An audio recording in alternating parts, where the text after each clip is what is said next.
பெரிய அளவுல உள்நாட்டு உற்பத்திய இந்தியா பெருக்கிக்கிட்டே இருக்கு. அடுத்தடுத்த வெர்ஷன நோக்கி போறோம். உதாரணத்துக்கு இப்ப சமீபத்துல இந்தியா இப்ப ஒரு பெரிய விஷயத்த நோக்கி போகுது. என்ன அப்பன்னா, பிரம்மோஸ்ல உள்ள எரிபொருள முற்றிலும் உள்நாட்டிலேயே தயாரிக்கிறது. அதாவது இப்போதைக்கு ரஷ்யாவோட உதவியோட தான் இயக்க முடியும். ரஷ்யா கிட்ட இருந்து தான் அதுக்கான எரிபொருள்லாம் நம்ம வாங்குறோம். ஆனா, அதுக்கடுத்து பிரம்மோஸ்க்கு ஈக்குவலான மிசைல்கள இந்தியாலயே டிசைன் பண்ணி கொண்டு வரோம். அதுக்கான எரிபொருள் தேவையையும் இந்தியாவே டிசைன் பண்ணுது. ஏறக்குறைய முழுவதும் ஒரு மிசைல் அப்படின்னு எடுத்துட்டா, முழுக்க முழுக்க இந்திய டெக்னாலஜிலயே கொண்டு வரதுக்கான முயற்சி தான் இது. சக்சஸ்ஃபுல்லும் ஆயிருக்கு. இந்த நல்ல செய்தியோட இந்தியா கூடுதலான ஃபோக்கஸ் பண்ண வேண்டிய கட்டாயங்கள் எங்கெல்லாம் இருக்குங்கிறது இப்ப மெல்ல மெல்ல காட்டிக் குடுக்க ஆரம்பிக்குது. உதாரணத்துக்கு இவ்வளவையும் கண்டுபிடிச்சா பத்தாது, பாதுகாக்கணும். கண்டுபிடிக்கிற டெக்னாலஜிய உருவிட்டு போக, நம்மள சுத்தி எதிரிகள் ஜாஸ்தி. அதுலயும் இப்போதைக்கு நம்மளுக்கு கொடைச்சலே குடுக்க முடியுதில்ல நேரடியா. எந்த காலத்திலயும் குடுக்க முடியாது. உதாரணத்துக்கு பாகிஸ்தான் ராணுவம் நம்மகிட்ட நேரடியா மோத முடியாம தான் தீவிரவாதிகள ஏவ விட்டாங்க. இப்ப தீவிரவாதிகளையும் அடக்கிட்டோம். பாகிஸ்தான் ராணுவம் முடியலன்னா தீவிரவாதிகள அனுப்பிச்சு விட்டாய்ங்க. தீவிரவாதிகளும் இப்ப முடியல. அடுத்த கட்டமா ஏதாச்சும் செய்வாய்ங்கல்ல. எங்க வந்து நிக்கிறாய்ங்க அப்புட்ன்னா, நம்ம டெக்னாலஜிகள திருடிட்டு போறதுக்கு தான் பெரிய அளவுல உளவாளிகள உள்ளுக்குள்ள இறக்கி டெக்னாலஜிய தூக்க முடியுதில்ல. அதே சமயம் இந்த டெக்னாலஜில ஒர்க் பண்ணக்கூடிய ஆட்கள வச்சே, விலை போற ஆட்கள வச்சே நிறைய உருவறக்கு இப்ப முயற்சிகள் நடக்குது. அதுல கவுண்டர் ஆப்பரேஷன்லாம் இப்ப ரொம்ப தீவிரமானனால, ஒவ்வொருத்தரா மாட்டிக்கிட்டு இருக்காங்க. இதுல 2 முக்கியமான சம்பவத்த பார்ப்போம். 1 எப்ப நடந்துச்சு அப்படிங்கிறதே தெரியல. ஒரு ஏஜென்சி தகவல் வெளியிடவும் பெரிய அளவுல பத்திக்கிச்சு. என்ன அப்புட்ன்னா, பிரம்மோஸ் மிசைல் அது சம்பந்தப்பட்ட ஆஃபீஸ்ல இருந்து பல 100 டாக்குமெண்ட்டுகள் ரொம்ப ஈஸியாவே வெளியில போயிட்டு ரிட்டர்ன் வந்திருக்கு. இந்த கேலிக்கூத்த எங்க பார்க்க முடியும்? ஒரு டாக்குமெண்ட்ட திருடிட்டு போறாய்ங்க. முக்கியமான இடத்துல இருந்து டாக்குமெண்ட்ட திருடிட்டு போறதே ஒரு பெரிய விஷயம். ஆனா, அந்த டாக்குமெண்ட்ட சேஃபா வெளியில எடுத்துட்டு போயிட்டு, ஒரு 2 வாரங்கள் கழிச்சு திருப்பி அந்த டாக்குமெண்ட்ட உள்ளுக்குள்ளேயும் கொண்டு வந்திருக்காய்ங்க. இந்த அளவுக்கு மோசமான ஒரு கேலிக்கூத்து நடந்திருக்கு. பிரம்மோஸ் மிசைல் எவ்வளவு பெரிய மைலேஜ் நமக்கு அப்படிங்கிறது ஊரறிஞ்ச உண்மைதான். சீனாவுக்கு எதிரா அதத்தான் தூக்கிட்டு போய் ஒவ்வொரு இடத்துலயும் கவுண்டர் பொசிஷன் பண்றோம். அதுக்கு அடுத்த வெர்ஷன உள்நாட்டிலேயே தயாரிக்கிறதுக்கு நம்ம ரொம்ப மும்முரம் காட்டிக்கிட்டு இருக்கோம். மிசைலுக்கான எரிபொருள் இந்த மாரி பல விஷயங்கள உள்ள தயாரிக்கும்போது, எவ்வளவோ விரிவான ஆராய்ச்சிகள், அதுக்கு தேவையான பல விஷயங்கள் அங்க இருந்திருக்கும். அதுல எவ்வளவு லீக் ஆச்சு, இல்ல போன டாக்குமெண்ட் எல்லாம் பிரயோஜனம்லாம் சொல்ல முடியாது. இதுல 1000கணக்குல ஆட்கள் வேலை பார்ப்பார்கள். ஆனா ஒவ்வொருத்தருக்கும் ஒவ்வொரு விஷயம் தெரிஞ்சாலே பெரிய விஷயம். அந்த ஒவ்வொன்னு 1000த்தையும் கனெக்ட் பண்ணா தான் முழு வடிவம் கிடைக்கும். அதுலலாம் மாற்று கருத்து கிடையாது.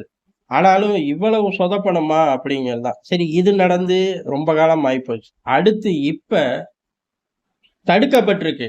ஆனா கொஞ்சம் இன்னமுமே கொஞ்சம் வேகமா இருந்திருக்கலாம் அப்படின்னு தான். அடுத்து ஒரு அதிகாரி கைது செய்யப்படுறாரு. அவரு எதுல எக்ஸ்பர்ட் அப்புட்ன்னா, ஆளில்லா விமானங்கள இயக்கறதுல. அதுக்கான டெக்னாலஜிய கொண்டு வரதுலோட ஒரு ஆராய்ச்சி மைய அதிகாரி தான். அவர இந்திய உளவுத்துறை பிடிக்குது. எதுக்கு அப்புட்ன்னா, பாகிஸ்தானுக்கு முக்கியமான டெக்னாலஜிய ஷேர் பண்ணியிருக்கார்கள் அப்படிங்கிறது தான். ஆனா விசாரணைக்கு அப்புறம் தான் தெரிய வருது. அந்த அதிகாரிய பாகிஸ்தான் ஒரு ஹனி ட்ராப் மூலியமா புடிச்சிருக்காங்க. அப்படி ஹனி ட்ராப் மூலியமா பிடிக்கும்போது, அவனுங்க இவருகிட்ட பிரம்மோஸ் மிசைலோட தகவல்கள் இருக்கு அப்படிங்கிற வகையில தான் இவர மார்க் பண்ணி ஹனி ட்ராப் மூலியமா தூக்கியிருக்காய்ங்க. பட் ஆனா இவர்கிட்ட பிரம்மோஸ் மிசைல் அந்த டிவிஷனுக்குள்ளேயே இவர் இல்ல. இவர் இருந்த டிவிஷனோ ஆளில்லா விமானங்கள். அதோட சில முக்கியமான டேட்டாக்கள் கசிஞ்சிருக்கு அப்படின்னு சொல்லியிருக்காங்க. ஹனி ட்ராப் மூலியமா அந்த பாகிஸ்தான் பொண்ணுக்கு இவர் ஷேர் பண்ணிட்டாரு அப்படின்னு சொல்லி, இப்ப இவர கைது பண்ணியிருக்காங்க. இந்திய உளவுத்துறை கண்டுபிடிச்சிருக்கு. கண்டுபிடிச்சு கைது பண்ணிட்டாங்க. இதுல 2 விஷயம் முக்கியமா பார்க்கப்படலாம். இதுல டேட்டா லீக் ஆயிருக்கிறதுக்கு வாய்ப்பு இருக்கு. இவருக்கு என்ன தெரியுமோ, இவர போல அங்க 100ல இருந்து 1000கணக்கான நபர்கள் அந்த டெக்னாலஜி சார்ந்து ஒர்க் பண்ணிக்கிட்டு இருப்பார்கள். இவர்கிட்ட இருக்கக்கூடிய லைன் வெளில போயிருக்கலாம். அத வச்சு முழு ப்ராஜெக்டும் போயிருச்சு அப்படிங்கிற எண்ண ஓட்டத்துக்கு நம்மனால வர முடியாது. அதே சமயம் இன்னொரு முக்கியமான விஷயம், ஆமா முக்கியமான டெக்னாலஜி இவர்கிட்ட இருந்து போயிருக்கு அப்படின்னு பொய்யா கூட சொல்லலாம். அதுக்கும் வாய்ப்புகள் இருக்கு. என்ன வேணாலும் நடக்கலாம். எல்லாத்தையும் எங்களுக்கு சொல்லு அப்படின்னு நம்மனால நிக்க முடியாது. ஏன்னா இது பூரா ராணுவ ரகசியங்கள். நாட்டோட முழு பாதுகாப்பும் இதுல இருக்கு. எதிர்காலமே இதுல தான் இருக்கு. அதனால எல்லாமே பொதுவெளிக்கு வரப்போறதும் கிடையாது. திரைமறைவா இதுல கசிய விடுறதுக்கும் வேலையும் கிடையாது. ஆனா இப்ப டெல்லி வட்டாரத்துல முக்கியமா என்ன பார்க்கிறார்கள் அப்படின்னா, முக்கியமான இடங்கள்ல உள்ள எல்லா அதிகாரிகளையும் ரகசியமா கண்காணிச்சுக்கிட்டே தான் இருப்பார்கள்.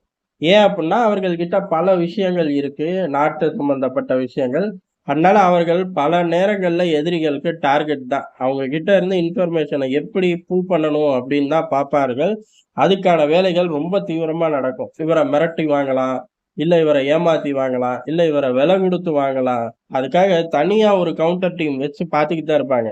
ஆனா, இப்ப நம்ம பெரிய அளவுல ஆராய்ச்சியில ஈடுபடுறனால, அந்த ஹெட் ஆஃப் த டிபார்ட்மெண்ட்ட தாண்டி பல நபர்களையும் ஸ்க்ரூட்டனிட்டிக்குள்ள கொண்டு வரணும் அப்படிங்கிறது தான், ரவுண்ட் த கிளாக் இவர்களுக்கான ஒரு ஷேடோ இருக்கணும் அப்படிங்கிறது இப்ப தேவையாயி போச்சு.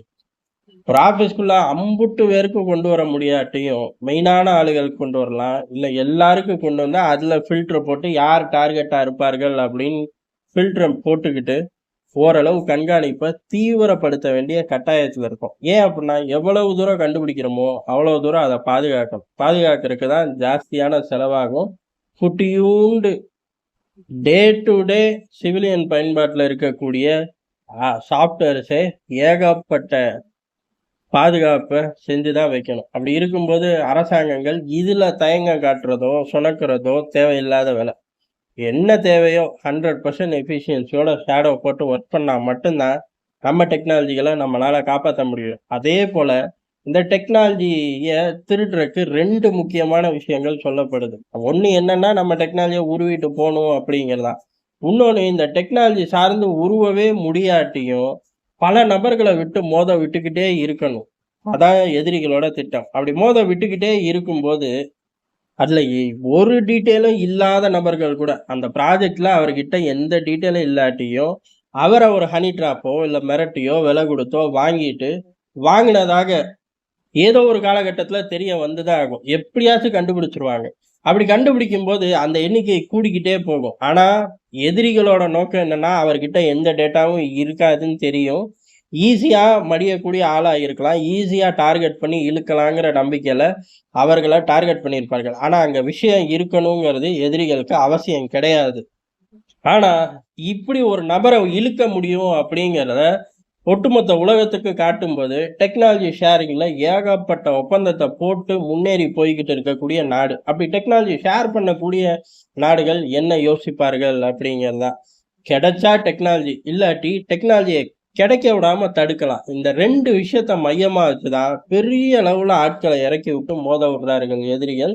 இதையும் அரசாங்கங்கள் கண்டுபிடிச்சிருக்காங்க, தெரிஞ்சிருக்கு. இதுக்கான கவுண்டர் பொசிஷனும் எடுக்கிறார்கள். ரொம்ப தீவிரமா எடுக்கணுங்கிறது எல்லாரோட ஒரு விருப்பம். அதே சமயம் அத நோக்கி போயிட்டார்கள். இதுல 2 விவகாரம் இருக்கு. டாப் டூ பாட்டம் விஷயம் இருக்கோ, இல்லையோ அவனுங்கள பிடிக்கணும், ஃபிளாஷ் பண்ணணும். இதன் மூலியமா பெரிய அளவு டெக்னாலஜி ஷேரிங் வர்றதுக்கு ஒரு ஆபத்து, அச்சுறுத்தல் அப்படின்னு பல விஷயங்கள கொண்டு வரணும். பல செக்ல கொண்டு வரணும். அது செக்மேட் ஆகுதா இல்லையாங்கிறது 2வது விஷயம். இப்படியும் ஒரு குறுக்கு புத்தியோட எதிரிகள் சுத்திக்கிட்டு இருக்காங்க. வேட்டையாடவும் டெல்லி தயார் தான். ஏற்கனவே ஆடிக்கிட்டு தான் இருக்கார்கள். என்ன ஒண்ணு, இந்த ஷேடோ போடக்கூடிய விவகாரத்துல ஹெட் ஆஃப் டிபார்ட்மெண்ட்ட தாண்டி இருக்கக்கூடிய பாட்டம் லைன் வரையும் போடணும் அப்படிங்கிற கட்டாயம் இப்ப இந்தியாவுக்கு வந்திருக்கு. உடனடியாக அதுக்கான வேலைகளையும் ரோட் மேப் போட்டு இறங்கியிருக்காங்க. இதோட பலன் இம்மீடியட்டா நமக்கு தெரிய வராது. ரிசல்ட் கிடைக்கும். ஆனா நமக்கு தெரிய வராது. காரணம் ராணுவம் சம்பந்தப்பட்ட விஷயங்கள். போக போக எதிரிகள் தலைகீழ இருந்து தண்ணி குடிக்கும்போது நமக்கே புரிஞ்சிரும். ஆஹா! நம்ம அரசாங்கம் வெயிட்டா நடவடிக்கை எடுக்குது. எதிரிகள் சுருண்டு விழுகிறத பொறுத்து நமக்கே ஓப்பனாவே தெரிஞ்சு போயிரும். அதே சமயம் பல்வேறு விஷயங்கள் தொடர்ந்து இதே ஸ்டைல்ல உள்ளுக்குள்ள டெக்னாலஜிகள் பம்ப் ஆகும்போது, ஏற்றுமதி எந்த டிஸ்டர்பன்ஸும் இல்லாம நடக்கும்போதும், கிளியர் கட்டா எல்லாருக்குமே தெரிஞ்சிரும். இதுல பெரிய அளவுல இந்தியா ஒர்க் பண்ணியிருக்கு. எதிரி நாட்டு உளவுத்துறைகள கிட்ட கூட நெருங்க விட முடியாத அளவுக்கு நம்மளோட பாதுகாப்பு பலப்படுத்தப்பட்டிருக்கு அப்படிங்கிறது தெரிய வரும்.